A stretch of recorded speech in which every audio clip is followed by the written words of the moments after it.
Welcome friends, आपका target with Ramesh sir में स्वागत है। दैनिक रोजगार समाचार 17 जनवरी। जी हाँ, यूपीपीएससी में बड़ा बदलाव। नए क्लेवर में वेबसाइट। यूपीपीएससी भर्ती विज्ञापन जारी, छात्रों का रखा गया ख्याल।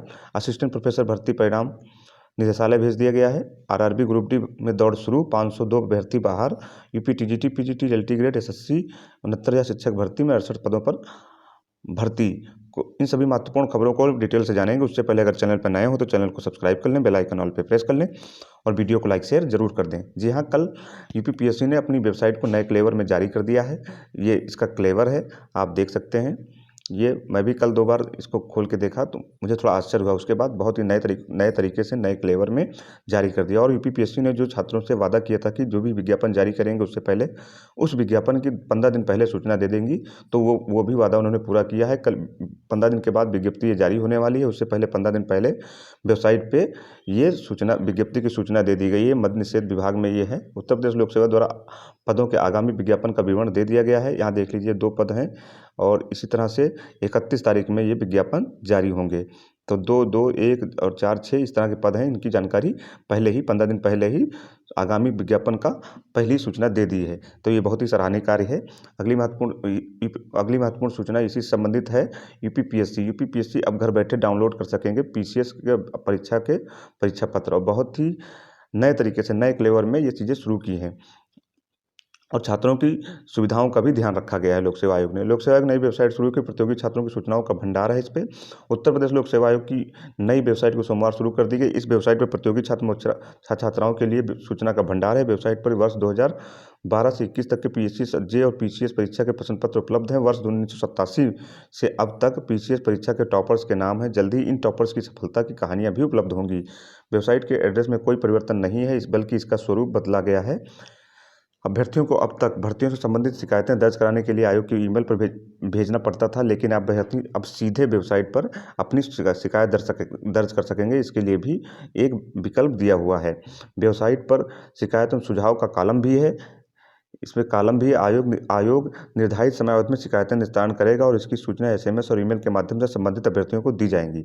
इसके साथ ही जिन सूचनाओं की प्रतियोगी छात्रों को भटकना पड़ता था, अब वे एक क्लिक पे ही मिल जाएंगी। नई वेबसाइट पर सक्रिय परीक्षाओं, आगामी परीक्षाओं की जानकारी, आवेदन पत्र की स्थिति जांच करने की सुविधा और पिछले वर्ष के प्रश्न पत्र डाउनलोड करने और पाठ्यक्रम डाउनलोड करने, आपत्ति दर्ज कराने वाले अभ्यर्थियों की लिस्ट और डिबार एवं अस्वीकृत आवेदनों की लिस्ट भी उपलब्ध होगी। इन सभी चीज़ों की उपलब्ध होगी। वेबसाइट को अपडेट भी किया जा रहा है। अभ्यर्थियों को जल्द ही वेबसाइट के माध्यम से भर्ती पर विज्ञापन जारी होने के 15 दिन पहले सूचना दे दी जाएगी। नई वेबसाइट पर वन टाइम रजिस्टर यानी ओटीआर की सुविधा भी शामिल किया जाएगा। इसमें एक बार पंजीकरण कराने के बाद अभ्यर्थियों को यूनिक ओटीआर नंबर मिल जाएगा, जिसके बाद वह किसी भी भर्ती के आवेदन की प्रक्रिया एक क्लिक में पूरी कर सकेंगे। अगली महत्वपूर्ण सूचना है वो है असिस्टेंट प्रोफेसर भर्ती को लेकर के। असिस्टेंट प्रोफेसर भर्ती का परिणाम जो है निदेशालय भेज दिया गया है और जल्द ही आपको कॉलेज जो है वो अलॉट हो जाएंगे। निदेशालय को भेजा गया असिस्टेंट प्रोफेसर भर्ती का चयन परिणाम। विधि विषय में 41 और होम साइंस में 12 पदों पर होनी है भर्ती। उत्तर प्रदेश माध्यमिक शिक्षा सेवा आयोग ने उच्च शिक्षा निदेशालय को सोमवार को असिस्टेंट प्रोफेसर भर्ती का और असिस्टेंट प्रोफेसर होम साइंस भर्ती की परीक्षा का चयन परिणाम उच्च शिक्षा निदेशालय को भेज दिया है। निदेशालय की ओर से चयनितों को काउंसलिंग करा के उनके कॉलेज आवंटन किए जाएंगे। उच्चतर शिक्षा सेवा आयोग ने विज्ञापन संख्या 50 के तहत 5 जनवरी को असिस्टेंट प्रोफेसर विधि और असिस्टेंट प्रोफेसर होम साइंस का संशोधित परिणाम जारी किया था। बाकी विषयों का परिणाम काफ़ी पहले जारी हो चुका है और उन विषयों में चयनित अभ्यर्थियों को नियुक्ति भी मिल चुकी है। असिस्टेंट प्रोफेसर विधि के 41 पदों पर अभ्यर्थियों को सफल घोषित किया गया है, जिसमें आरक्षित वर्ग के 17, आर्थिक रूप से कमजोर वर्ग के 2 और अन्य पिछड़ा वर्ग के 16, अनुसूचित जाति के 3 और अनुसूचित जनजाति के 1 पद हैं। वहीं असिस्टेंट प्रोफेसर होम साइंस में 12 पदों पर अभ्यर्थियों की सफल घोषित किया गया। इसमें आरक्षित वर्ग के 5, आर्थिक रूप से कमजोर के 2 और पिछड़ा वर्ग के 4 और अनुसूचित जाति के 1 शामिल हैं। आयोग के अध्यक्ष प्रोफेसर ईश्वर शरण विश्वकर्मा ने बताया कि इन सभी अभ्यर्थियों की फाइलें सोमवार को उच्च शिक्षा निदेशालय को भेज दी गई हैं। ऐसे में चयनित अभ्यर्थियों को कॉलेज आवंटन और नियुक्ति मिलने की रास्ता साफ हो गया है। अगली महत्वपूर्ण सूचना है आरआरबी ग्रुप डी को लेकर के है। आरआरबी ग्रुप डी की पीएसटीसी यानी फिजिकल दौड़ स्टार्ट हो गई है। 502 अभ्यर्थी इसमें बाहर हुए हैं। 502 अभ्यर्थी इसमें बाहर हो गए हैं। नौकरी के लिए सर्द सुबहों में 35 किलो की बोरी लादकर दौड़े छात्र।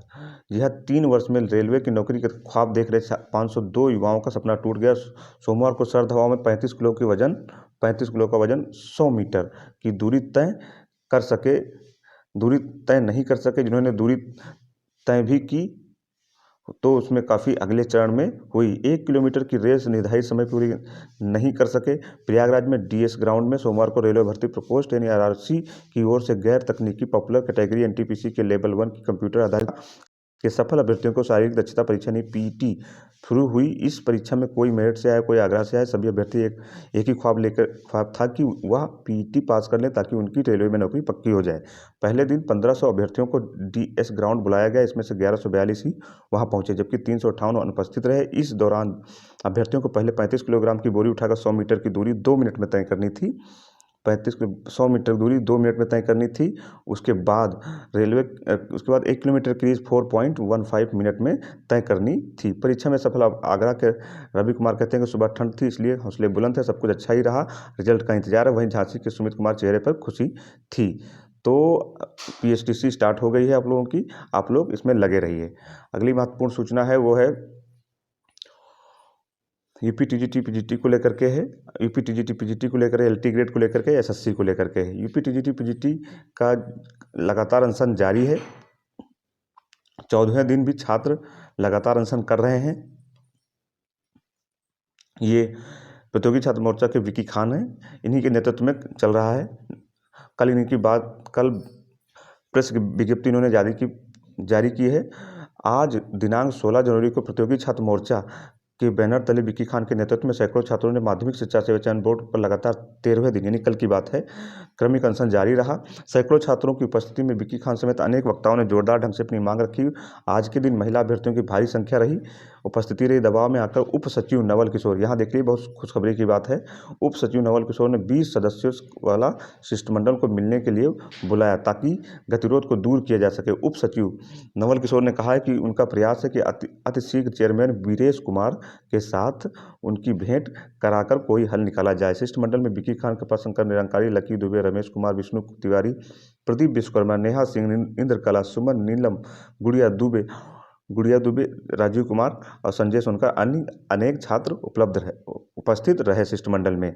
तो ये बहुत ही खुशखबरी की बात। और कल ही ये है शीतला प्रसाद ओझा जी, ये कल शिक्षा मंत्री यानी गुलाब देवी से राज्य स्वतंत्र विभाग से मिले और एलटी ग्रेड की भर्तियां और जीआईसी की भर्तियां, जो भी अन्य भर्तियां हैं, उनको शीघ्र इसी आयोग से पूर्ण कराने के लिए ज्ञापन भी सौंपा। और साथ ही ये भी ज्ञापन सौंपा कि यूपी टीजीटी का लगातार 14वें दिन भी अनशन जारी है, उस पर भी ध्यान आकर्षित कराया और ज्ञापन सौंपा कि जल्दी पोर्टल खोला जाए और पदों की संख्या बढ़ाई जाए और इस जो आंदोलन चल रहा है इसका कोई निराकरण निकाला जाए, पदों की संख्या बढ़ाई जाए और जल्द ही एग्ज़ाम की डेट घोषित करी जाए। इसी आयोग से, नए आयोग को छोड़ करके इसी आयोग से ही परीक्षाओं को कराया जाए।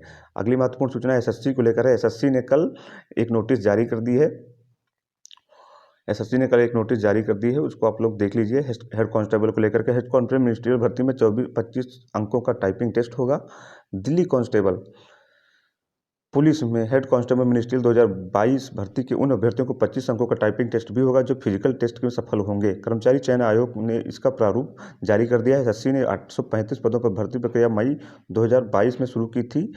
इसकी ऑनलाइन परीक्षा 10 से 20 अक्टूबर तक हुई थी। 28 दिसंबर को इसका परिणाम जारी कर दिया गया था, जिसमें 16,825 अभ्यर्थी सफल हुए थे, जिसमें से 10,392 पुरुष और 8,852 पुरुष पूर्व सैनिक और 5,556 महिला अभ्यर्थी थी। अब शारीरिक परीक्षा दिल्ली पुलिस कराएगी। दिल्ली पुलिस की वेबसाइट पर जल्दी इसकी सूचना जारी होगी। इसी बीच एसएससी ने टाइपिंग टेस्ट का प्रारूप भी जारी कर दिया है, जो कि 10 मिनट का होगा। हिंदी की टाइपिंग प्रति मिनट कम से कम 25 शब्द और अंग्रेजी की टाइपिंग कम से कम 30 शब्द पर 10 अंक दिए जाएंगे, जबकि हिंदी में 45 और अंग्रेजी में 50 प्रति मिनट करने पर अधिकतम 25 अंक दिए जाएंगे। टाइपिंग के लिए हिंदी के अभ्यर्थियों को 350 शब्द और अंग्रेजी के अभ्यर्थियों को 450 शब्द लिखने होंगे। इसी के साथ साथ दिल्ली पुलिस चालक भर्ती में अंतिम उत्तर कुंजी जारी कर दी है। एसएससी ने सोमवार को दिल्ली पुलिस चालक की ऑनलाइन परीक्षा की अंतिम उत्तर कुंजी जारी कर दी। इसमें 2729 अभ्यर्थी सफल हुए थे, जिनका शारीरिक परीक्षण फिर ट्रेड टेस्ट होगा। वेबसाइट पर उत्तर कुंजी का लिंक 28 जनवरी तक रहेगा, आप लोग देख सकते हैं। अगली महत्वपूर्ण सूचना है वो 69,000 शिक्षक भर्ती को लेकर के है। कट ऑफ में फंसी 6800 एवं अन्य एक अंक से वंचित नियुक्त। बेसिक शिक्षा जो 68,000 की जो बेसिक शिक्षा में 69,000 शिक्षक भर्ती में आरक्षण की गड़बड़ी के चलते चयन में बाहर हुए आरक्षित वर्ग के 6800 अभ्यर्थियों की सूची वर्ष भर पहले जारी होने के बावजूद अब तक नियुक्ति नहीं मिल सकी। इसी भर्ती में परीक्षा के एक प्रश्न पत्र के सभी विकल्प गलत होने से एक अंक से बाहर रह गए अभ्यर्थी हाईकोर्ट और सुप्रीम कोर्ट से राहत पाने के बाद भी नियुक्ति मिलने की प्रतीक्षा कर रहे हैं। अभ्यर्थी वर्ग के 6800 पदों के मामले में हाईकोर्ट के निर्णय पर नियुक्ति टिकी हुई है। 69,000 शिक्षक भर्ती दिसंबर 2018 में आई थी। इसमें आरक्षण का निर्धारण गलत हो जाने से आरक्षित वर्ग के वंचित अभ्यर्थी हाईकोर्ट चले गए। मुख्यमंत्री से भी शिकायत की। मुख्यमंत्री के निर्देश पर 5 जनवरी 2022 को आरक्षित वर्ग में 6800 अभ्यर्थियों को चयन सूची जारी की।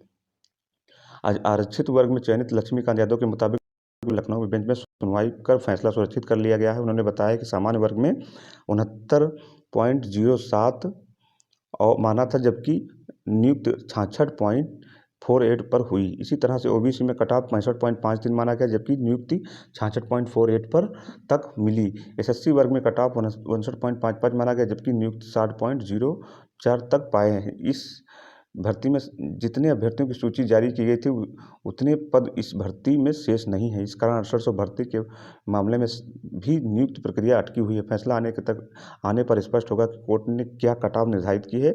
उसी के आधार पर एक अंक से मेरिट में वंचितों का कट ऑफ तय होगा।